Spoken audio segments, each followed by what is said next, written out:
Morning बच्चों, कैसे हैं आप सभी लोग अपनी पढ़ाई को अच्छी तरह कर रहे हैं। इसी तरह मन लगा करके पढ़ाई करते रहें और अभी जो फ्रिक्शन की सीरीज़ आपको पढ़ाई जा रही है इसको भी आप अच्छी तरह तैयार करते रहें। ठीक है बच्चों, तो अभी हम लोगों ने लास्ट जो वीडियो कंप्लीट किया, एंगल ऑफ रिपोर्च और acceleration of moving object on inclined plane, पढ़ा है सभी लोगों ने कि अगर कोई भी ऑब्जेक्ट किसी इंक्लाइंड प्लेन पर रखी हो, किसी आनत तल पर रखी हो और हम इंक्लाइंड प्लेन के एंगल को बढ़ाते जाएं तो एक पर्टिकुलर एंगल पर जो वस्तु होती है, जो ऑब्जेक्ट होती है, वो नीचे की ओर स्लाइड करना स्टार्ट कर देती है। ठीक है, इसका वीडियो पूरा लास्ट बना हुआ है, सभी लोग इसके वीडियो को तैयार करें, नोट्स बनाएं। जो नए सब्सक्राइबर हैं वो चैनल को सब्सक्राइब करें और नोट्स बस अच्छी तरह आप ज़रूर बनाएं और उसका रिवीजन भी करते रहें। तो बच्चों, हम लोगों ने मोस्टली फ्रिक्शन के सारे टॉपिक को कवर कर लिया है। 4 या 5 पार्ट फ्रिक्शन के हम लोगों ने बनाए और वो चारों पांचों पार्ट्स में हम लोगों ने पूरे फ्रिक्शन को कवर कर लिया। ठीक है, तो आप लोग उसको अच्छी तरह तैयार कर लें। और अब आज हम लोग जो वीडियो लेकर आए हैं वो फ्रिक्शन की कुछ इंपॉर्टेंट बेसिक प्रॉब्लम्स होती हैं जो या तो एग्जाम्स में पहले पूछी जा चुकी हैं या तो जिनके आने के चांसेस बहुत ज़्यादा रहते हैं। इस प्रकार के क्वेश्चन एग्जाम में पूछे जाते हैं।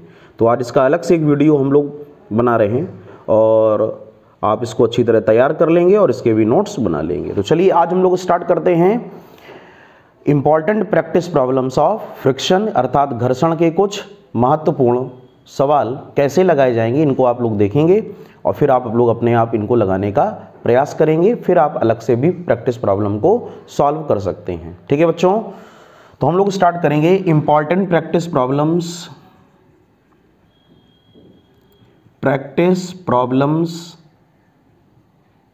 Of friction. घर्षण के कुछ महत्वपूर्ण प्रॉब्लम्स हैं, इनको हम लोग कैसे लगाएंगे वो सीखेंगे। और इस वीडियो को पढ़ने से पहले आप एक बार पूरे फ्रिक्शन को अच्छी तरह रिवाइज कर लें जिससे आपको सारे कॉन्सेप्ट क्लियर हो जाएं।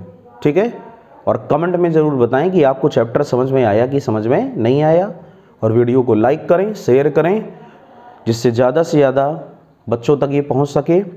और जो नए सब्सक्राइबर हैं, जो अभी समय जिन्होंने चैनल को सब्सक्राइब नहीं किया लेकिन वीडियो को देख रहे हैं, वो लोग वीडियो को सब्सक्राइब भी करें। ठीक है, तो चलिए कॉपी पेन निकाल लें। हम लोग स्टार्ट करने जा रहे हैं important practice problems of friction. तो बच्चों, पहला क्वेश्चन सभी लोग ध्यान से पढ़ें। क्वेश्चन क्या कह रहा है? A block pushes on horizontal surface with initial velocity v, if coefficient of friction between surface and block is mu, then the time at which block comes to rest। ठीक है, हिंदी मीडियम वाले बच्चे भी ध्यान से समझ लें। कोई भी एक ब्लॉक है जो किसी क्षैतिज तल पर रखा है जिसको वेग v से ढकेला जाता है।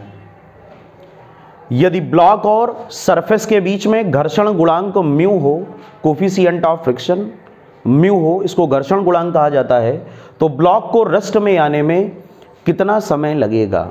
हमको वो टाइम बताना है जितने टाइम में ये ब्लॉक किस में आता है, रेस्ट में आ जाता है। ठीक है, विरामावस्था में जितने समय में ये ब्लॉक आ जाए हमको वो समय बताना है। तो चलो ध्यान से देखो क्वेश्चन को। सबसे पहले हम लोग एक काम करें, इसमें देखें कौन कौन से फोर्सेस होंगे। ब्लॉक का मास बच्चों क्या है? m, तो इसका वेट होगा mg डाउनवर्ड्स। और नॉर्मल रिएक्शन क्या होगी? कैपिटल N, जो कि अपवर्ड डायरेक्शन में है। वेट है mg डाउनवर्ड और normal reaction N upward direction में। और चूंकि इस डायरेक्शन में फोर्स लगाया जा रहा है तो फ्रिक्शन उसके अपोजिट डायरेक्शन में है। Clear? F is equal to mu R, this is the frictional force. ये वो घर्षण बल है जो वस्तु की गति का क्या करेगा? विरोध। ठीक है, तो अब हम लोग अगर ध्यान से देखें तो ये जो फ्रिक्शन फोर्स है म्यू आर, फ्रिक्शन फोर्स अर्थात घर्षण बल F इज इक्वल टू हो गया म्यू इंटू आर। ठीक है, R को हम लोग क्या बोलते हैं? नॉर्मल रिएक्शन, यहां पर हम R बोल देते हैं अभी N की जगह। और R इज इक्वल टू होता है mg, देयरफॉर ये फार्मूला बच्चों क्या बन गया? F is equal to mu mg। Friction सबको समझ में आया। इस ब्लॉक और सरफेस के बीच में जो फ्रिक्शन लग रहा है, जो घर्षण लग रहा है, वो क्या लग रहा है, F is equal to mu M g. Mu क्या है, कोफिशिएंट ऑफ फ्रिक्शन, m क्या है, मास, और g को क्या बोलते हो, एक्सीलरेशन ड्यू टू ग्रेविटी। तो फार्मूला बन गया F is equal to mu M g. दूसरी बात, जिस डायरेक्शन में फोर्स होगा उसी डायरेक्शन में एक्सीलरेशन होगा। वस्तु जब त्वरित होगी तो उसी दिशा में त्वरण होगा जिस डायरेक्शन में वो चल रही है। तो एक्सीलरेशन किधर है, आगे की ओर, इसलिए हम लोग by Newton's law acceleration of the block, जो ब्लॉक का एक्सीलरेशन वो a है, तो इस पर जो फोर्स लग रहा होगा वो F is equal to m a, F is equal to m a. अब आप जरा गौर करो, इसकी FBD को अगर आप ध्यान से देखो तो फोर्स है फॉरवर्ड और फ्रिक्शन फोर्स है बैकवर्ड। इसका मतलब F is equal to f, therefore इसको कैपिटल F अभी मैंने बोल दिया, F is equal to m a. From both equations m a is equal to mu M g. m से m क्या हो गया, cancel, then a is equal to क्या आ गया, म्यू जी। ये आ गया उस वस्तु का एक्सीलरेशन यानी त्वरण जो इस सरफेस पर रखी है। तो ये जो ऑब्जेक्ट यहां सरफेस पर रखी है, इसके त्वरण का फार्मूला, एक्सीलरेशन का फार्मूला क्या होगा, a is equal to mu g. वैसे भी ये फार्मूला बड़ा इंपॉर्टेंट है। किसी भी प्रॉब्लम में अगर आपको म्यू की वैल्यू दी जाए, कोफिशिएंट ऑफ फ्रिक्शन अगर आपको दिया हो, और acceleration due to gravity g की वैल्यू हम जानते हैं 9.8, और हम लोगों को एक्सीलरेशन निकालना हो तो फार्मूला हम लोग क्या अप्लाई करते हैं, a is equal to mu g, a is equal to mu g. अब हम लोगों ने क्या किया, इक्वेशन ऑफ मोशन का यूज किया। Equation of motion v is equal to u plus a t, लेकिन बॉडी जब रिटार्ड होगी तभी रेस्ट में आएगी, तो यहां पर माइनस लगा दिया। क्लियर, जब बॉडी रेस्ट में आएगी तो फाइनल वेलोसिटी क्या होगी, 0, और u की जगह उसने वेलोसिटी क्या दिया है, v। तो u की जगह हम क्या रखेंगे, v, और माइनस a की जगह रखेंगे म्यू जी, और time is t।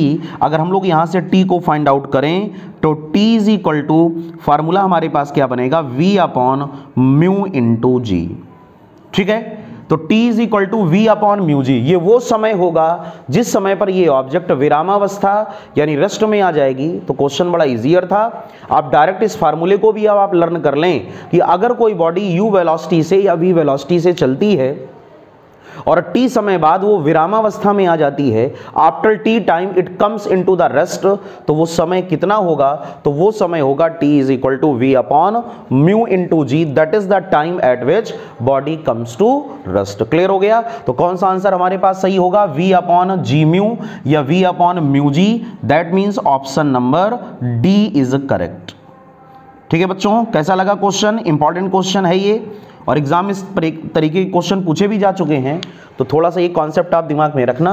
Easier question था, 2 स्टेप की प्रॉब्लम थी। पहले हमको क्या निकालना था, friction force F is equal to mu M g, और बाद में हमको क्या निकालना था, F is equal to m a से एक्सीलरेशन। एक्सीलरेशन तो हमारे पास में आ गया था, उस वैल्यू को हम लोगों ने यहाँ पे पुट कर दिया, और बाद में हम लोगों ने t की वैल्यू को इक्वेशन ऑफ मोशन से निकाल लिया। सबको समझ में आ गया, क्लियर हो गया, बिल्कुल सही बताइएगा। सभी को क्वेश्चन क्लियर है, मीन भी समझ में आ गया, किसी को मीडियम की प्रॉब्लम भी नहीं होनी चाहिए। दोनों में हमने बता दिया, इंग्लिश में भी बता दिया, हिंदी में भी उसको ट्रांसलेट कर दिया। कई बार बच्चे कमेंट करते हैं कि सर हिंदी में और बता दें, वैसे भी हमारा पूरा लेक्चर दोनों में रहता है, अगर आपने वीडियो को ध्यान से देखा होगा। लेकिन फिर भी अगर कोई प्रॉब्लम आती है तो उसको और थोड़ा सा भी हम ख्याल करेंगे। ठीक है, तो t इज इक्वल टू आ गया v अपॉन म्यू इंटू जी। नोट कर लें क्वेश्चन। सेकंड क्वेश्चन बच्चों ध्यान दें, क्वेश्चन क्या कह रहा है, find the maximum speed of the car which takes turn on a circular turn of radius 30 metre. एक कार है वो 30 मीटर त्रिज्या वाले वृत्तीय मोड़ को पार करती है। तो हमसे कहा जा रहा है कि कार की वो अधिकतम चाल आप बताएं जिससे कार बिना फिसले मोड़ को पार कर ले जाए। बात आपको समझ में आ गया। मोड़ की रेडियस कितनी है, 30 मीटर। मोड़ कैसा होता है, टर्न हमेशा सर्कुलर होता है, 30 मीटर त्रिज्या का टर्न है। और क्वेश्चन ये कह रहा है कि कार की वो अधिकतम चाल बताएं जिससे कार बिना फिसले हुए मोड़ को आसानी से पार कर ले जाए। ठीक है, जी की वैल्यू हम लोगों को दी है 9.8 मीटर पर सेकंड स्क्वायर, और कोफिशिएंट ऑफ फ्रिक्शन अर्थात घर्षण गुणांक का मान कितना दिया है, mu is equal to 0.4। Question का कॉन्सेप्ट क्लियर हो गया। चलिए क्वेश्चन को सॉल्व करते हैं। कह रहा है कार की मैक्सिमम स्पीड बताओ जब कार सर्कुलर टर्न को क्रॉस करती है।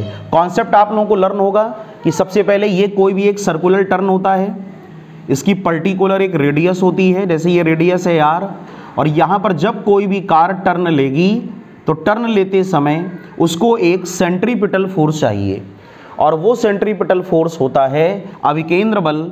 सेंट्रीपिटल फोर्स, जिसको अभिकेंद्र बल के नाम से जाना जाता है, वो कार पर लगेगा F is equal to mv²/r। यहाँ पर m क्या है, कार का मास, v क्या है, कार की स्पीड, और r क्या है, सर्कुलर टर्न की रेडियस। इतना अभिकेंद्र बल कार पर लग रहा है मुड़ते समय, और ये अभिकेंद्र बल याद करिए कार को कहाँ से मिलता था, तो आंसर है बाय द फ्रिक्शन फोर्स, अर्थात घर्षण बल से मिलता था। तो अब हम लोग निकालेंगे friction force on the car पर लगने वाला घर्षण बल। और सभी लोग जानते हो फ्रिक्शन फोर्स का formula F is equal to μr, और r की वैल्यू क्या होती है, mg। तो इस प्रकार हम लोगों ने दोनों इक्वेशन को इक्वेट कर लिया, तो mv²/r इज इक्वल टू आ गया बच्चों μmg। यहाँ पर m से m क्या हो गया, कैंसिल, और अगर आप v का फार्मूला देखें तो यहाँ से v का फार्मूला आ गया √μrg। बहुत ही मोस्ट इंपॉर्टेंट फार्मूला है, इसको आप लोग तैयार कर लें। कोई भी गाड़ी अगर किसी सर्कुलर टर्न पर मुड़ती है, ठीक है, r त्रिज्या के वृत्तीय मोड़ को कोई भी गाड़ी अगर पार करती है तो मुड़ते समय उसकी अधिकतम चाल क्या होनी चाहिए, तो उसकी अधिकतम चाल का फार्मूला, ये भी मैक्स भी लिख सकते हैं हम लोग, तो उसकी मैक्सिमम स्पीड का फार्मूला होना चाहिए √μrg। अब क्या है, पूरी वैल्यूज हमको दी गई हैं, हम लोग इन वैल्यूज को यहां पर पुट कर दें, तो v max is equal to √μrg। यहां पर म्यू की वैल्यू कितनी दी है, कोफिशिएंट ऑफ फ्रिक्शन 0.4 आपको दिया है, this is the mu.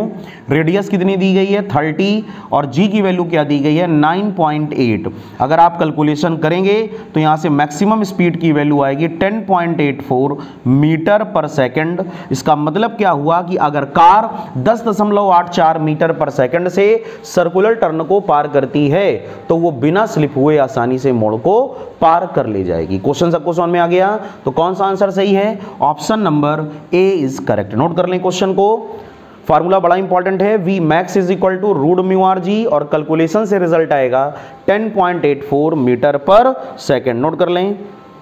Question number 3 बच्चों ध्यान दें क्या कह रहा है, बड़ा ही इंपॉर्टेंट क्वेश्चन है, कंपटीशन एग्जाम में कई बार ऐसे क्वेश्चन पूछे जाते हैं तो इंपॉर्टेंट सारे क्वेश्चंस, लेकिन कुछ की इंपॉर्टेंस ज्यादा बढ़ जाती है। क्वेश्चन क्या कह रहा है, block of mass small m is in contact with A cart. Cart माने जैसे ट्रॉली होती है, ठीक है ना, ये देखो फिगर में बना भी हुआ, ये कार्ट है, एक ट्रॉली। कह रहा है स्मॉल m मास की कोई भी एक बॉडी है, वो इस कार्ट के साथ चिपकी हुई है, यानी कांटेक्ट में है, संपर्क में है, और कह रहा है कि ब्लॉक और यानी ये जो ब्लॉक है मास का और कार्ट के बीच जो घर्षण गुणांक है वो म्यू है, कोफिशिएंट ऑफ फ्रिक्शन। दोनों के बीच जो फ्रिक्शन है तभी तो ये टिका हुआ होगा, कोई गम लगा के तो इसको चिपकाया नहीं हम लोगों ने इसमें कि ग्लू लगा दिया हो, ऐसा नहीं कह रहा है। जैसे आपकी गाड़ी चल रही हो कार, और आगे जो विंड स्क्रीन होती है ना, उस पर कोई कीड़ा आकर के बैठ जाए तो वो कीड़ा विंड स्क्रीन के कांटेक्ट में है और कार चल रही है, तो उस कीड़े के जो पैर होंगे और कार की जो विंड स्क्रीन है, दोनों के बीच में क्या होगा, घर्षण गुणांक, कोफिशिएंट ऑफ फ्रिक्शन, जो कीड़े को नीचे फिसलने से रोक रहा है। कॉन्सेप्ट समझे, बताओ, कॉन्सेप्ट क्लियर हुआ। जैसे कोई भी एक गाड़ी है वो मूव कर रही है, आप मेरे हैंड को उलट कर लो, ये आगे ऐसे चल रहा है, और इसके साथ ही m मास के ब्लॉक को हम ऐसे रोक दें। अगर देखो ये गाड़ी, सपोज दैट ये जो हाथ है हैंड, अगर ये रुका हुआ हो तो ये ऐसे नीचे गिर जाएगा, फॉल डाउन।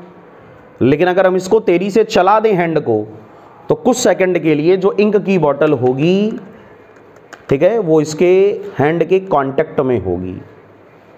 तो ऐसे कार चल रही, कार की विंड स्क्रीन, उस पर ऐसे कीड़ा बैठा है, कार चल रही तो कीड़ा चिपका है, रुका है, और कार की रफ्तार धीमी हुई तो स्लाइड डाउन, कीड़ा नीचे आ गया। वैसे ही कुछ एग्जाम्पल है कि कार्ट है, कार्ट के आगे ब्लॉक है, कार्ट चल रहा है, तो कार्ट ऐसी रफ्तार से चल रहा है कि ब्लॉक उसके साथ चिपका हुआ है, ब्लॉक उसके साथ रुका हुआ है, ब्लॉक नीचे नहीं गिर रहा, ब्लॉक रेस्ट में है, ब्लॉक रेस्ट में है, ब्लॉक रुका हुआ है। क्यों रुका हुआ है? क्योंकि फ्रिक्शन फोर्स लग रहा है। किसके किसके बीच लग रहा है? इस ब्लॉक और कार्ट के बीच, गाड़ी और द्रव्यमान के बीच में घर्षण बल लग रहा है जो इसको फिसलने से रोक रहा है। तो क्वेश्चन आपका ये कह रहा है कि आप कार्ट का वो मिनिमम एक्सीलरेशन बताओ, इस गाड़ी का वो न्यूनतम त्वरण क्या होगा कि ये ब्लॉक नीचे फिसलने से रुक जाए। ठीक है, अल्फा, आपको अल्फा का रिलेशन निकालना है। क्वेश्चन सबको समझ में आ गया? एम मास का एक ब्लॉक है, गाड़ी के कांटेक्ट में है, गाड़ी अल्फा एक्सीलरेशन से चल रही है, तो कहा जा रहा है गाड़ी का वो मिनिमम एक्सीलरेशन, न्यूनतम त्वरण क्या होगा कि जो ब्लॉक है वो बिना नीचे गिरे उस पर चिपका रहे। ठीक, चलो कॉन्सेप्ट पे ध्यान देते हैं। सबसे पहले तो क्या होगा बताओ, इस पे कौन कौन से फोर्सेस लगेंगे ब्लॉक पे निकालो। एक तो लगेगा वेट mg डाउनवर्ड, ब्लॉक का जो वेट है वो किधर होगा? डाउनवर्ड अर्थात नीचे की ओर। क्लियर? दूसरा इस पर लगेगी reaction force capital R upward. लेकिन इस बार जो ये रिएक्शन है वो किस रूप में होगी? वो घर्षण के रूप में होगी, in form of friction, in form of friction. और आगे की ओर एक्सीलरेशन है a, आगे की ओर एक्सीलरेशन क्या है? a या अल्फा। तो जो फ्रिक्शन फोर्स होगा वो इस ब्लॉक और सरफेस के बीच में लग रहा है और वो इसको फिसलने से रोक रहा है, स्मॉल f। क्लियर? देखो mg हो गया डाउनवर्ड, फ्रिक्शनल फोर्स हो गया अपवर्ड, ब्लॉक और गाड़ी के बीच जो घर्षण बल है वो ऊपर की ओर, भार mg नीचे की ओर, और ये दोनों कांटेक्ट में हैं तो एक नॉर्मल रिएक्शन भी लगेगी कैपिटल N आगे की ओर। इतनी बात आपको समझ में आई? नॉर्मल रिएक्शन का मीन्स क्या होता है? अभिलंब प्रतिक्रिया। किसके किसके बीच लगेगी बताओ? इस वाले ब्लॉक और गाड़ी के बीच एक लगेगी नॉर्मल रिएक्शन, जो कहां लग रही है? आगे की तरफ। फ्रिक्शन कहां लग रहा है? ऊपर की तरफ। वेट mg किधर है? डाउनवर्ड। और आगे की ओर ही फोर्स है m अल्फा, न्यूटन्स लॉ से m अल्फा। तो m अल्फा कौन सा रूल है? Newton second law, F is equal to ma, F is equal to ma। तो फ्रिक्शन फोर्स किसको बैलेंस कर रहा है? mg को। फ्रिक्शन फोर्स होता कितना है? Friction force on block, block पर लगने वाला जो फ्रिक्शन फोर्स है जिसको घर्षण बल कहते हो, वो फ्रिक्शन फोर्स क्या होगा? F is equal to mu into N, F is equal to mu into N होता है। और न्यूटन्स लॉ से जो फोर्स होता है that is m is equal to F is equal to m alpha. m क्या है? मास। अल्फा क्या है? एक्सीलरेशन। अल्फा को बोलते हो गाड़ी का त्वरण, एक्सीलरेशन ऑफ द ब्लॉक, और m क्या है? मास। तो एक तो फार्मूला क्या बन गया? F is equal to m alpha. यहां पर F की जगह हम लोगों ने क्या लिया है? Normal reaction. तो यहां पर लिख दें n is equal to m alpha, n is equal to m alpha. तो n is equal to m alpha हो गया और F इज इक्वल टू क्या हो गया? Mu n। और यहां पर n की वैल्यू क्या है? m alpha. क्लियर? तो ये सारे फोर्सेस आपको क्लियर हो गए। तो नॉर्मल रिएक्शन ये जो लग रही है ये कांटेक्ट फोर्स है। कौन सा फोर्स? कांटेक्ट फोर्स है। ये कांटेक्ट फोर्स किसने किस पे लगाया? कार्ट ने ब्लॉक पे लगाया। कार्ट ने ब्लॉक पे जो फोर्स लगाया वो है कैपिटल N। वो फोर्स कौन सा है? Capital N। तो N इज इक्वल टू क्या हो गया? m alpha. अब ये बताओ ब्लॉक अगर नीचे ना गिरे, अगर ब्लॉक नीचे ना गिरे तो F और mg में क्या रिलेशन है? mg क्या करेगा? ब्लॉक को नीचे की ओर गिराएगा, लेकिन फ्रिक्शन फोर्स इसको गिरने से रोक रहा है। इसका मतलब हुआ कि maximum limiting friction, maximum limiting friction, अधिकतम सीमांत घर्षण बल, क्लियर, ये होगा F is greater than R equal to mu n। ये बात आपको समझ में आई? ये कंडीशन है मैक्सिमम लिमिटिंग फ्रिक्शन की। अगर फ्रिक्शन फोर्स mg से ज्यादा है, या म्यू n ये कह दो जो फ्रिक्शन फोर्स है, अगर वो mg से ज्यादा है, यहां पर mg हमको लिखना चाहिए, अगर फ्रिक्शन फोर्स mg से ज्यादा है या फ्रिक्शन फोर्स mg के इक्वल है, फ्रिक्शन फोर्स किसके इक्वल है? mg के, तब तो ये ब्लॉक नीचे की ओर नहीं गिरेगा। तो F is greater than R equal to क्या हो गया? mg। और ये जो F इज इक्वल टू होता है वो होता है mu n। So mu n is greater than R equal to बच्चों क्या हो गया? mg। और n की वैल्यू क्या इसको दे रही है? m alpha. ये वही फोर्स है कांटेक्ट फोर्स संपर्क बल जो ब्लॉक को आगे बढ़ने के लिए फोर्स प्रोवाइड कर रहा है, तो n की जगह हम लोग क्या रखेंगे, m अल्फा। तो mu m alpha is greater then mg। अगर यहां से हम लोग ध्यान से देखें तो m से m हो गया cancel, then mu alpha is greater than R equal to g।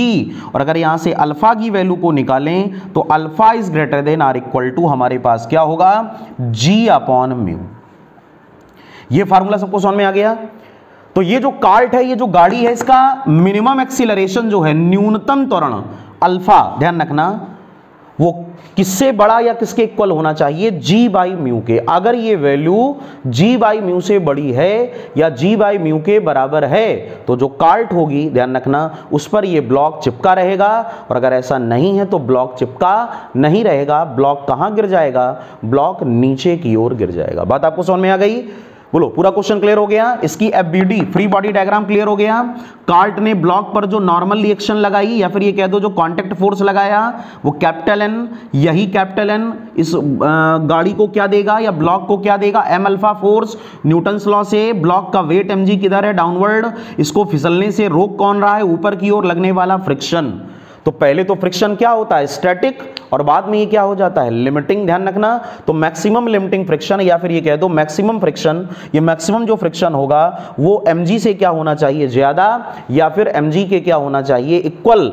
ऐसी कंडीशन में mu N is greater than R equal to mg। n की वैल्यू को हम लोगों ने क्या रखा, m अल्फा, m से m कैंसिल, सो अल्फा की वैल्यू क्या आ गई, alpha is equal to g by mu, या फिर अल्फा की वैल्यू g बाई म्यू से बड़ी होनी चाहिए।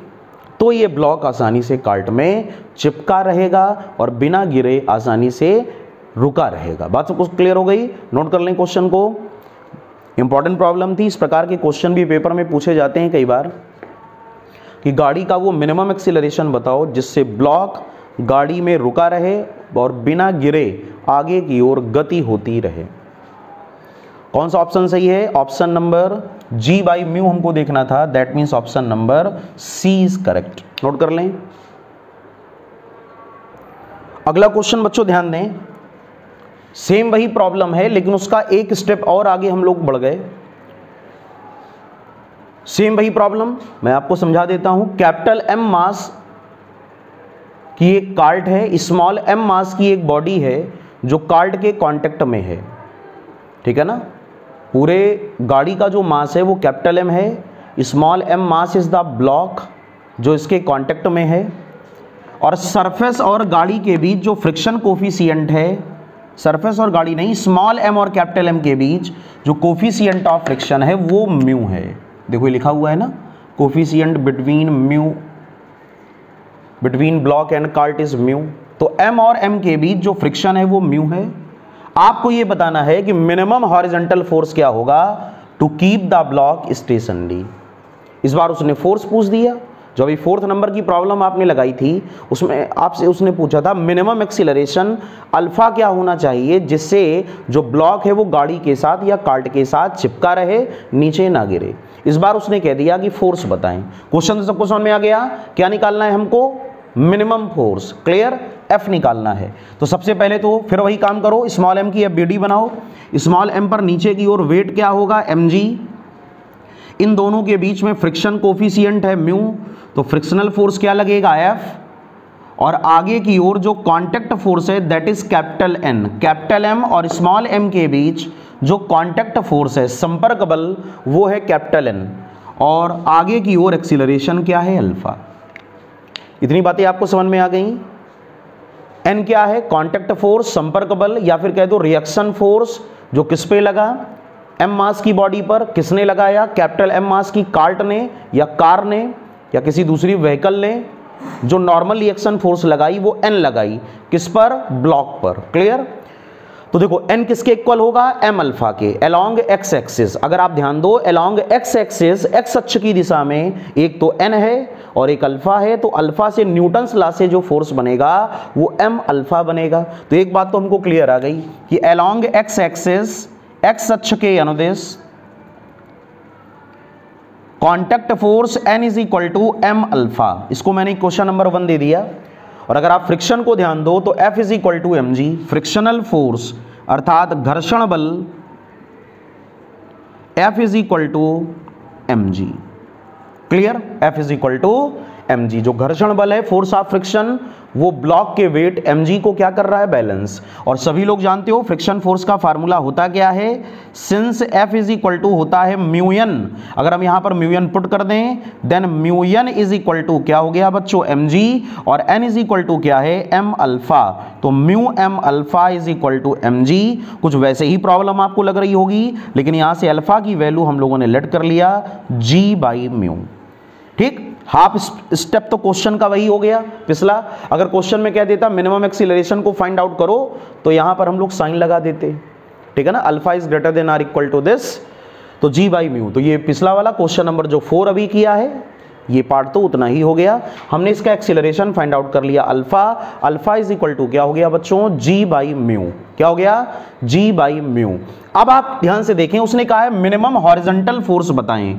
तो अगर आप हॉरिजॉन्टल फोर्स की बात करो, जिसको क्षैतिज बल कहते हो, तो हॉरिजॉन्टल फोर्स होगा F is equal to capital M plus small m, capital M plus small m, F is equal to m alpha. पूरे सिस्टम का जो त्वरण है वो अल्फा है एक्सीलरेशन, और पूरे सिस्टम का जो मास है वो m प्लस m। तो न्यूटन्स लॉ से F is equal to m plus m into alpha, और अल्फा की वैल्यू क्या है? g by mu. जब अल्फा की वैल्यू को यहां पर पुट कर दोगे तो capital M plus small m, और अल्फा की वैल्यू को हम लोग क्या रखेंगे? g by mu. ये वो मिनिमम हॉरिजॉन्टल फोर्स आ गया, जो अगर हम इस ट्रॉली पर या इस कार्ड पर अप्लाई करें तो ये ब्लॉक स्टेशनरी होगा, अर्थात ये नीचे की ओर नहीं गिरेगा। तो चेक कर लें दिए गए ऑप्शंस में से कौन सा आंसर सही है। वो न्यूनतम क्षैतिज बल जो स्मॉल m को नीचे नहीं गिरने देगा, वो क्या होगा? m plus m upon mu into ji. That means option number A is correct. Option number A is correct. ठीक है, विकल्प ए सही है। सबको तरीका समझ में आ गया? ये कार्ड की 2 प्रॉब्लम है, दोनों बड़ी इंपॉर्टेंट हैं, और पेपर में क्वेश्चन आ भी चुका है इस टाइप का। तो ये आप तरीका तैयार कर लेना, फ्रिक्शन पे आधारित है। जब आप प्रॉब्लम्स लगाते हो, देखो बेटा, जब आप लेसन पढ़ते हो चैप्टर, तो उतनी वैरायटी क्लियर नहीं हो पाती है, वहाँ सारे आपके कॉन्सेप्ट स्टडी कराए जाते हैं, लेकिन कई न्यूमेरिकल्स ऐसे होते हैं जिनमें बड़े डीप कॉन्सेप्ट लगते हैं। तो जब आप प्रॉब्लम को लगाते हो तब आप उनको सीखते हो। तो चाहे जेई का पेपर हो, चाहे नीट का पेपर हो, चाहे डिफेंस का हो, किसी भी एग्जाम में अगर फ्रिक्शन आ रहा है, और जैसा कि आता भी है आप जानते हो, तो फ्रिक्शन में इस प्रकार की प्रॉब्लम्स भी आपको लगानी आनी चाहिए। नोट कर लें क्वेश्चन को। F is equal to m plus m into G by mu. उतार लें कॉपी में। नेक्स्ट क्वेश्चन बच्चों ध्यान दें, question number 6। A chain of length L is kept on a horizontal table. L लंबाई की एक चैन है जो क्षैतिज मेज पर पड़ी है, एज शोन इन फिगर, जैसा कि डायग्राम में दिखाया गया है। Coefficient of static friction is mu. अगर स्थैतिक घर्षण गुणांक म्यू हो, then the maximum length of the chain which can hang from the table without sliding will be. तो कह रहा है कि चैन के लटके हुए भाग की वो अधिकतम लंबाई क्या होगी जिससे चैन बिना गिरे हुए आसानी से मेज पर पड़ी रहे। क्वेश्चन समझ गए? एल लंबाई की एक चैन है, वो किसी टेबल पे फिगर के अकॉर्डिंग पड़ी है, और क्वेश्चन ये कह रहा है कि अगर टेबल और चैन के बीच घर्षण गुणांक कोफिशिएंट ऑफ फ्रिक्शन म्यू हो, तो आपसे ये कह रहा है कि चैन की वो मैक्सिमम लंबाई बताओ जो मेज के किनारे से लटक रही हो, लेकिन शर्त है कि टेबल से जो चैन है, ध्यान रखना, वो नीचे की ओर ना गिरे। सबको समझ में आ गया? तो हम लोगों ने लेट कर लिया कि टोटल चैन की लेंथ है L, और इसका Y पार्ट नीचे की ओर लटक रहा है। अगर चैन की L लंबाई का Y पार्ट नीचे की ओर लटक रहा है, तो मेज में जो पार्ट पड़ा हुआ होगा वो L माइनस Y। ठीक है, ये बात सबको समझ में आ गई? चैन की टोटल लेंथ कितनी है? कैपिटल Y पार्ट नीचे की ओर लटक रहा है, तो कितना पार्ट मेज पर पड़ा हुआ है? टेबल पे L माइनस Y पार्ट पड़ा हुआ है। क्लियर? अच्छा ये बताओ, अब अगर हम लोग यहां पर ये बात करें कि इसका मास कितना है। अच्छा कहते हो सर ये मास हम लोग पहले क्यों निकाल लें? तो पहले टॉपिक का फील ले लो। जो लटका हुआ भाग है चैन का, उसका वेट जो होगा वो चैन को नीचे खींचेगा। ठीक है, चैन जो लटका हुआ भाग है चैन का, जिसका वेट है W, ये चेन को कहां खींचेगा? नीचे।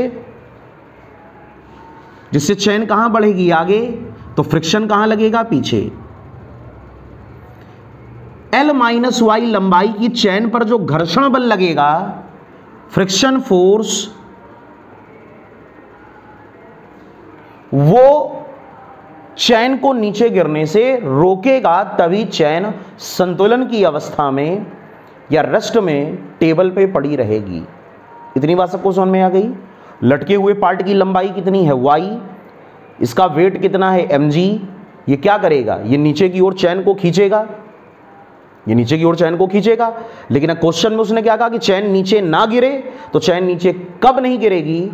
जब इस वाले पार्ट पर L माइनस वाई पार्ट पे लगने वाला फ्रिक्शन वेट mg को बैलेंस कर जाए। तो फ्रिक्शन लगेगा पीछे, वेट mg, और ये अगर इसको बैलेंस कर गया तो चैन नीचे की ओर नहीं गिरेगी। फील सबको ले, टॉपिक समझ में आ गया? सभी लोगों ने टॉपिक का फील ले लिया? बोलो, नहीं क्लियर हो रहा क्या? क्लियर हो गया? तो वेट mg जो होगा वो डाउनवर्ड होगा, लेकिन किसका m? लटके हुए पार्ट का m। और जो फ्रिक्शन लगेगा वो किस पार्ट में? L माइनस वाई पर। तो बस इन दोनों को हम लोग निकाल लें। तो सभी लोग जानते हो वेट में भी mg आता है, तो हमको इसका मास निकालना पड़ेगा। और जब फ्रिक्शन निकालोगे तो F इज इक्वल टू आता है म्यू एन, और म्यू इज इक्वल टू या n इज इक्वल टू फिर से mg होता है। तो हमको इस वाले पार्ट का मास लेना पड़ेगा। तो पहले तो हम लोग ने एक काम किया कि मास of L length of chain capital M। पूरी चैन का जो टोटल मास है वो कैपिटल M। पूरी चैन की लंबाई कितनी L, टोटल मास कितना M। तो बताओ पूरी चैन का मास अगर M, तो पर यूनिट लेंथ यानी एकांक लंबाई का द्रव्यमान कितना? Mass of per unit length, per unit length of the chain, तो मास होगा total mass upon total length. ये बात सबको समझ में आ गई? टोटल मास कितना है? Capital M। टोटल लेंथ कितनी है? Capital L। तो 1 सेंटीमीटर, या फिर ये कह दो एकांक लंबाई का द्रव्यमान, mass per unit length of the chain कितना होगा? Total mass upon total length, तो M अपॉन L कर दिया। ठीक। अब कितनी लंबाई नीचे लटकी है? y। तो mass of y part of the chain, y length लिख दें क्या? y लेंथ ऑफ द चैन। पहले मास निकालना सीख जाओ। तो जब पर यूनिट लेंथ का मास इतना, तो y लेंथ का कितना? तो m upon L into y का मल्टीप्लाई करा दो। जब पर यूनिट लेंथ एकांक लंबाई का मास है m बाई L, तो y लंबाई का कितना? m upon L into y। तो L माइनस y का कितना? Mass of L minus Y length is equal to M upon L into L minus Y. ये बात सबको समझ में आ गई? इतने का मास निकाल लिया। इतने का मास कितना आया बच्चों? M upon L Y. और इतने का मास कितना आया? M upon L into L minus Y. बस अब क्वेश्चन आपके लिए इजी हो गया। अब कॉन्सेप्ट क्या था? कॉन्सेप्ट ये था बच्चों कि y लंबाई के चैन का weight, weight of chain of length y equal होना चाहिए L माइनस वाई लेंथ पर लगने वाला फ्रिक्शन, फ्रिक्शन फोर्स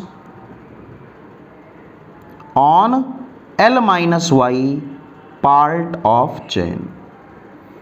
जिस बच्चे को यह बात समझ में आ गई कि चैन नीचे क्यों नहीं गिर रही है, उसने ये फील ले लिया, उसको ये क्वेश्चन आसान लगा, और जिसे नहीं लिया उसको हार्डर लगा। ठीक है। तो y लंबाई का भार L माइनस वाई लंबाई पर लगने वाले घर्षण बल को बैलेंस करना चाहिए, तभी चैन रेस्ट में होगी। अब इसको सॉल्व कर लिया जाए। Weight of the chain of the length, weight होता है mg, लेकिन कौन सा m? इस लंबाई का m, और इस लंबाई का m कितना है? m upon L into Y. तो m upon L into y into g, ये आ गया। लिखना समझ में आया? वेट mg होता है ना। इन कौन सा m लोगे? जो पार्ट लटक रहा है सस्पेंडेड, और कितना पार्ट लटक रहा है? m upon L into Y. तो उसमें g का मल्टीप्लाई करा दिया हमने। तो m/l इंटू वाई इंटू जी। क्लियर। और फ्रिक्शन फोर्स किस पे निकालना है? जो पार्ट मेज पर पड़ा हुआ है, L माइनस वाई, और फ्रिक्शन का फार्मूला म्यू एम जी। तो कोफिशिएंट ऑफ फ्रिक्शन है म्यू, m की जगह इस वाले पार्ट का जो मास हमने निकाला है, और इसका मास हम लोगों ने निकाला है m/l into L minus Y.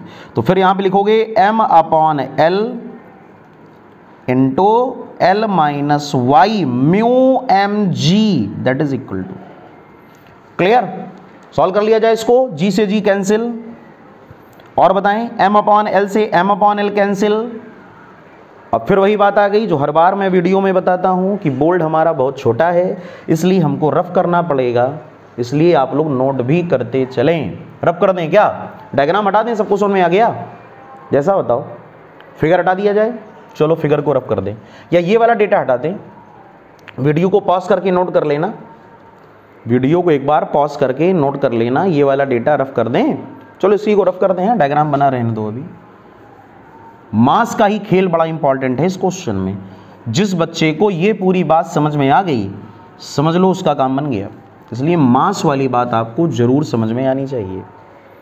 ठीक। अब यहां पे कितना हुआ? y इज इक्वल टू, यहां कितना है? Mu into L minus Y, और तो कुछ बचा नहीं, अंदर multiply, y is equal to mu L minus mu Y. तो ये हुआ 1 plus mu into Y is equal to mu L, और हमको y का मान निकालना है। तो y is equal to, answer हमारा आ गया mu L upon 1 plus mu, ये लटकी हुई चैन की वो लंबाई है। ठीक है। जहां तक अगर आप चैन को लटका दोगे तो चैन बिना नीचे स्लिप करे आसानी से टेबल पर पड़ी रहेगी। Lay down on the table या rest on the table. Clear हो गया। तो y की वैल्यू कितनी आ गई? Mu L upon 1 plus mu. सभी को समझ में आ गया? बहुत ईजियर हमने क्वेश्चन बताया है, बिल्कुल भी भागे नहीं हम इसमें कि बहुत जल्दी जल्दी रफ्तार में बता दें, क्योंकि कभी कभार बच्चों को चैन प्रॉब्लम थोड़ी हार्डर लगती है, लेकिन अब हमने आपको बिल्कुल क्लियर कर दिया है। आप इसको रिवीजन कर ले जाएं। और इसका कौन सा आंसर सही है? Mu L upon 1 plus mu. That means option number A is correct. Clear हो गया बच्चों?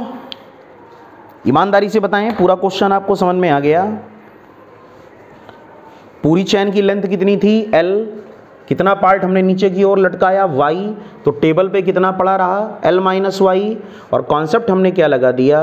y लंबाई की चैन का जो वेट होगा, भार होगा, वो डाउनवर्ड होगा नीचे की ओर, और L माइनस वाई पे लगने वाला जो फ्रिक्शन फोर्स होगा, जिसको घर्षण बल कहते हो, वो ऊपर की ओर यानी पीछे की ओर। और अगर ये दोनों एक दूसरे को बैलेंस कर ले जाएं तो चैन बिना गिरे आसानी से टेबल पर पड़ी रहेगी। That is the friction. ठीक है। क्लियर हो गया बच्चों? तो नोट कर लें जल्दी से इस क्वेश्चन को, मन लगाकर ऐसे ही पढ़ाई करते रहें, और चैनल को सब्सक्राइब करें जल्दी जल्दी से। अन्य बच्चों को भी चैनल सब्सक्राइब कराएं, जिससे आगे आपको और भी अच्छा मैटर मिलता रहे। अगला क्वेश्चन बच्चों ट्राई करें। क्वेश्चन क्या कह रहा है? कह रहा है the coefficient of friction between block A end of 2 kg मास। ये जो ब्लॉक है वो 2 किलोग्राम का है, इसके और टेबल के बीच घर्षण गुणांक कोफिशिएंट ऑफ फ्रिक्शन 0.3 है।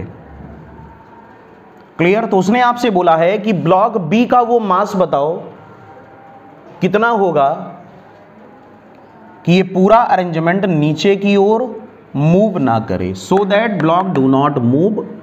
क्लियर। और आपको जी की वैल्यू दी है 10 मीटर पर सेकंड स्क्वायर। क्वेश्चन आपको समझ में आ गया? एक बॉडी कहाँ रखी है? टेबल पे। एक क्या है? पुली यानी घिरनी से लटकी हुई है। आपसे उसने ये कहा है कि आप एक काम करो, इस वाले मास की कितनी वैल्यू हम लगा दें कि ये पूरा अरेंजमेंट नीचे की ओर स्लाइड ना करे, ना ये नीचे आए ना ये आगे जाए। तो बड़ा आसान है, कैसे करोगे बताओ? स्टार्टिंग करें, चलो बताओ। इस वाले बॉडी का वेट क्या होगा? mg downward. Tension force string में क्या होगा? ऊपर की ओर अपवर्ड। यहां पर टेंशन फोर्स इधर होगा, सब लोग जानते हो तनाव बल की दिशा, डायरेक्शन ऑफ टेंशन फोर्स हमेशा कहां पर होती है? पुली की ओर, अर्थात घिरनी की ओर। तो यहां पर टेंशन पुली की ओर, यहां पर टेंशन पुली की ओर। और ये कितना है? 2 किलोग्राम। यहां पर लिख दें 2 kg। तो ये हो गया नीचे की ओर 2g, ऊपर की ओर नॉर्मल रिएक्शन और पीछे की ओर लगेगा फ्रिक्शन स्मॉल एफ। सारे फोर्सेस समझ में आ गए। ये ब्लॉक कहाँ मूव करने की टेंडेंसी रखता है आगे, तो फ्रिक्शन कहाँ लगेगा, पीछे, जो इसको आगे फिसलने से रोकेगा।